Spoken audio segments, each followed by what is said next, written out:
केंद्रीय गृह मंत्री अमित शाह 22 जनवरी को पश्चिमी उत्तर प्रदेश के कैराना में थे। घर घर जाकर यहां भारतीय जनता पार्टी का प्रचार कर रहे थे। यूपी में विधानसभा चुनाव के ऐलान के बाद अमित शाह का यह राज्य का पहला दौरा था। इस तरह अमित शाह ने अपने चुनावी कैंपेन की शुरुआत शामली जिले की कैराना विधानसभा सीट से की। लेकिन इस सीट में ऐसा क्या खास है कि अमित शाह ने इसी जगह को चुना, जानते हैं। बीजेपी ने यहां से पूर्व सांसद हुकुम सिंह की बेटी मृगांका सिंह को टिकट दिया है। कैराना के बारे में दावा किया जाता है कि सांप्रदायिक तनाव की वजह से यहां के हिंदू अपना घर बेचकर पलायन के लिए मजबूर हो गए थे। साल 2017 के विधानसभा चुनाव कैराना से पलायन का एक बड़ा मुद्दा उसमें शामिल था। पिछले साल अक्टूबर में अपने लखनऊ दौरे पर अमित शाह ने एक सभा में कहा था कि कैराना का पलायन याद करके मेरा तो खून ही खौल जाता है। इसी जनसभा में अमित शाह ने तंज कसा था कि पलायन करानी अब पलायन हो गया है। जब इस बार अमित शाह कैराना पहुंचे तो चारों ओर जय श्री राम के नारे गूंज रहे थे। उत्तर प्रदेश विधानसभा चुनाव की तारीखों के ऐलान के बाद शाह का यह पहला चुनावी दौरा था और इसकी शुरुआत कैराना से करने का अपना राजनीतिक महत्व है।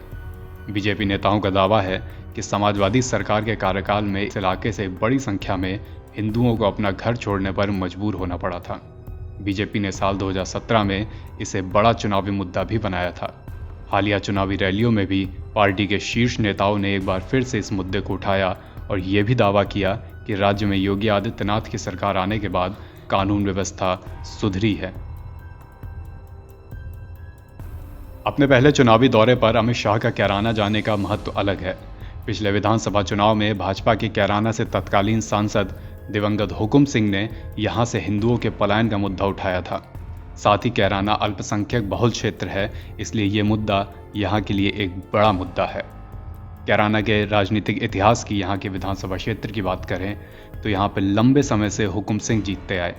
13वीं, 14वीं, 15वीं और 16वीं विधानसभा में हुकुम सिंह ने यहाँ से जीत हासिल की। अगर तारीखों में देखें तो अक्टूबर 1996 से लेकर करीब मई 2014 तक हुकुम सिंह भारतीय जनता पार्टी के नेता यहाँ से विधायक रहे। 2014 में भी उन्होंने ये सीट इसलिए छोड़ी क्योंकि वो लोकसभा जा रहे थे। जब यहाँ पर बाईपोल हुए तो ये सीट भारतीय जनता पार्टी के हाथ से निकल गई। 2014 के उपचुनाव में यहाँ से जीत हासिल की समाजवादी पार्टी के नेता नाहिद हसन ने। 2017 में जब उत्तर प्रदेश में विधानसभा चुनाव हुए तो एक बार फिर नाहिद हसन ने यहाँ से जीत हासिल की। इस तरह लगातार 2 बार ये सीट समाजवादी पार्टी के पास गई। इसी बीच 2014 के उपचुनाव में हार के बाद भारतीय जनता पार्टी के नेता ने हुकुम सिंह ने यहां से पलायन का मुद्दा उठाया, जो कैराना में एक बड़ा मुद्दा बनकर उभरा।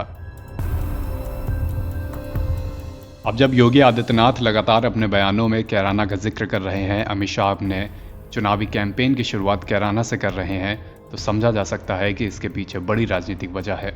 इसका किसको कितना फायदा मिलेगा? क्या भारतीय जनता पार्टी को फायदा मिलेगा या सपा, जो अभी यहाँ से सीट सपा के पास है, वो इसको दोबारा इस सीट पर जीत हासिल कर पाएगी? ये पता चलेगा मार्च में। तब तक जुड़े रहिए एनबीटी ऑनलाइन के साथ।